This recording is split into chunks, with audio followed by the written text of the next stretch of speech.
Moscow, Idaho, where this community has just been plagued by heartbreak following the death of 4 University of Idaho students.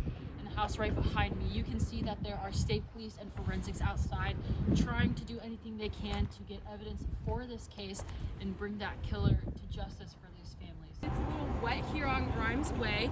There was a water main that was hit when crews were drilling in a location, and they didn't quite know where the water main was.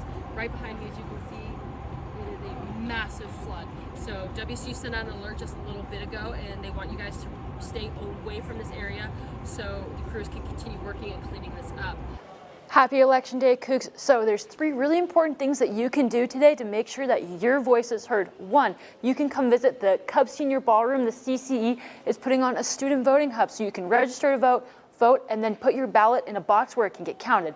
Another one is make sure that your ballots go in a ballot box outside of the Chinook or the Cub. Those will also be collected later tonight and counted. Or make sure that your ballot gets back in the mail by the time that your local mail crews come to pick up so it can be postmarked. It's super important that you get your vote in today, so make sure to go vote. While most female students in the Greek community may not have access to stun gun or pepper spray, they do have their personal alarms. It sounds a little something like this. So if you're walking around and you hear that noise, that's going to be your sign to jump in and help the person in need. WSU is about to get a little funnier. Comedian Hassan Najib will be traveling to Pullman to be this year's performer for Fall Family Weekend. Family Weekend will take place November 11th through the 13th, and tickets will go on sale for the event on Monday, September 26th. So mark it on your calendars now to make sure to get those tickets. Wazoo will be hosting a 2-day DARPA conference in the Compton Union Building. The Defense Advanced Research Projects Agency belongs to the U.S. Department of Defense's research. Attendees have the opportunity to hear about a variety of subjects, including the future of computing, the role of artificial intelligence, military supply chain vulnerabilities, and more. Wazoo has a long history in power grids and power engineering, and the DARPA could be a great funding industry for Wazoo.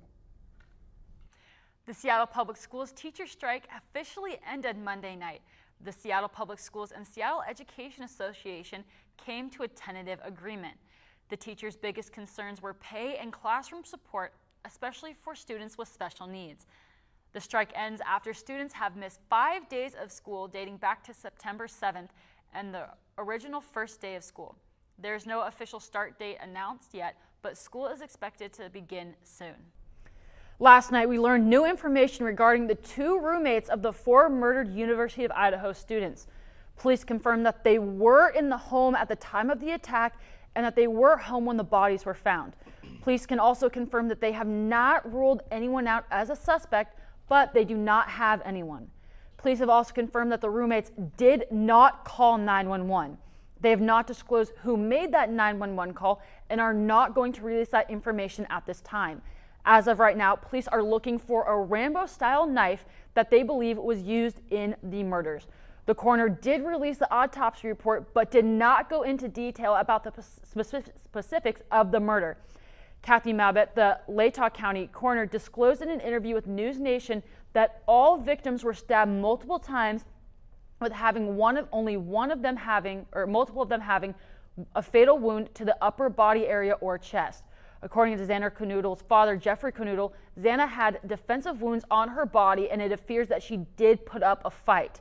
We are monitoring any new details that could be coming out. As of right now, police are asking the public to be vigilant and extra aware of their surroundings and take personal extra safety precaution. If you have extra doorbell footage that could be helpful, you are encouraged to turn that in to the Moscow Police Department to try and establish some type of timeline that led up to these murders.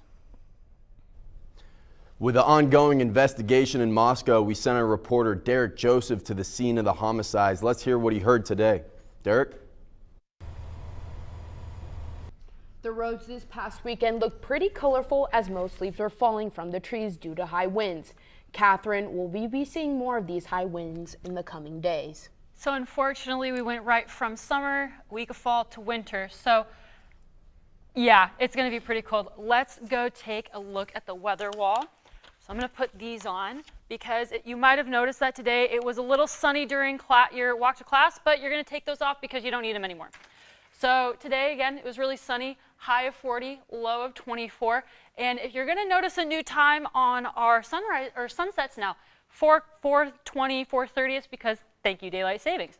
So if we're going to look at tomorrow's forecast, it's going to be a high of 40 and a low of 17. So it's going to be below freezing. So you're going to need to bundle up if you're going to be outside. It's going to be a little cold. Don't get frostbite. So if we look at the state map for today, all over is kind of cold. Eastern Washington, cold. And the other side of the state is cold as well. On Seattle Olympia, it's going to be a little rainy. Over here, not so much, but that could change. So if we look at the 5-day forecast, it's going to be partly cloudy, just very cold. So again, if your parents are coming for Parents Weekend, you might want to tell them to bring an extra jacket because it's not going to be pretty at that game. So partly cloudy, not supposed to rain, but there is a chance of raining later in the week.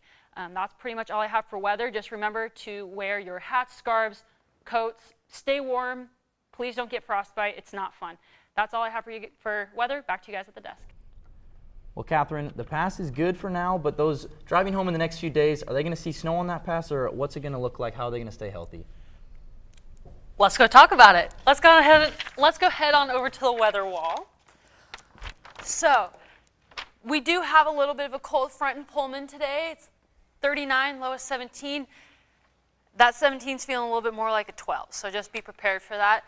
The sun is going to set right about a couple minutes ago, so you don't need to worry about that. And it's going to have a little bit of a wind chill, but not so much.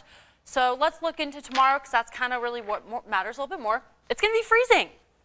So we're going to have a cold of 30, or a high of 32, a low of 19. So that means it's right at freezing. Be careful, watch the roads. If you feel like you can't drive, that's okay. Just hang out for a little bit. It'll be fine. There's going to be an 8-mile-an-hour wind, so it's still going to be a little chilly. The sun's going to set at 4:11. So if you want to you need to make sure you're over the pass before it gets dark. Cold, dark, potential ice when the temperatures are going to go down is not really a good thing. So let's go ahead and look at the 5-day forecast here, or we can do the state too. We're going to do the state of Washington. So over on the west side, it's a little bit warmer, so you won't have to worry about road conditions that much, but it is going to be a problem driving home from Pullman to Seattle because of how cold it is. Seattle's obviously a little bit colder, warmer. We're a lot colder. So just be really careful. In the 5-day forecast coming up in Pullman, a lot of us are going home, so this isn't really going to be really applicable to us, but it's still good to know what's going on so you can watch the weather. I'm going to step off so you can take a look. It's going to be mostly cold, and then on Tuesday it's going to start raining. We don't know exactly what's going to happen for Apple Cup or after we get back, but we'll make sure to get that to you tomorrow. Back to you guys at the desk. The week after the University of Arizona game, the Apple Cup is in Pullman. And there's something different about it this year. Murrow News 8's Kathryn Roley has more on that. WSU is getting ready to host its first Apple Cup in 4 years on November 26th in Martin Stadium. WSU was set to host the Apple Cup back in 2020, but it was canceled because of the pandemic. While the Apple Cup is usually sold out, this year the tickets for the game were gone within days after going on sale in October. With the game being sold out, Washington State University students and University of Washington students are struggling to find additional tickets. At first we were bummed because there were no tickets available online, but my cousin's boyfriend's on the UW football team, so he was able to scramble us a ticket. I looked last week, I was going to buy them, and they were gone. So my friend Samir had to go drive to Everett and buy 2 Apple Cup tickets that are in the stand from one of his friends for about $100.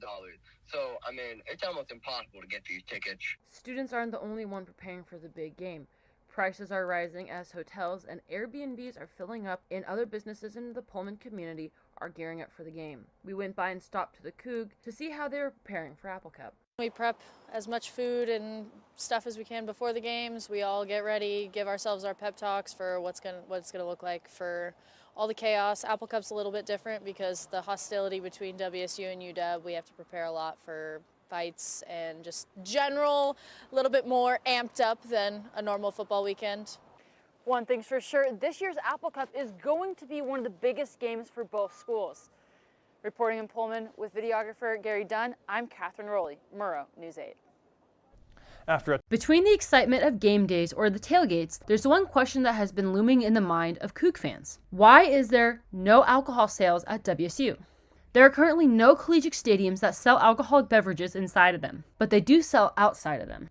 WSU actually did look into selling alcohol at Martin Stadium, but in order for them to do that, it would take a lot of loops and a lot of steps. University spokesman Phil Weiler explained this to me.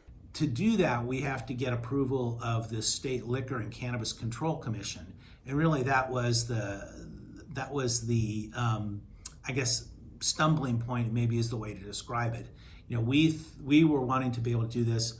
The Liquor and Cannabis Control Commission was not necessarily convinced, and you know, their concern was if we do this for Washington State, we're going to then have to do it for University of Washington and Eastern and Central and Western, and you know, and that it has implications. Weiler also explained that athletics did run an experiment during basketball games. However, Beasley nor Martin Stadium were built with the intention to serve alcohol. Right behind me is the football practice field for the football team. Now, usually on game days, this looks a little bit different. Along this shed right here, that's where the beer garden for those who are 21 can consume alcoholic beverages. University spokespersons have said that they don't want to end the tradition of WSU letting students and fans in and out of the stadium throughout the game. If they were to sell during the game, that would have to change.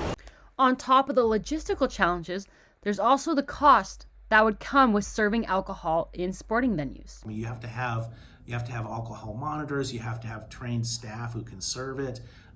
So, you know, there's two reasons you want to do it. One is to increase your revenue. The other is to improve your fan experience. And if the costs are such that you're not going to make a lot of revenue, and you're not able to make it a great fan experience, then, you know, I think sometimes those experiments don't move forward.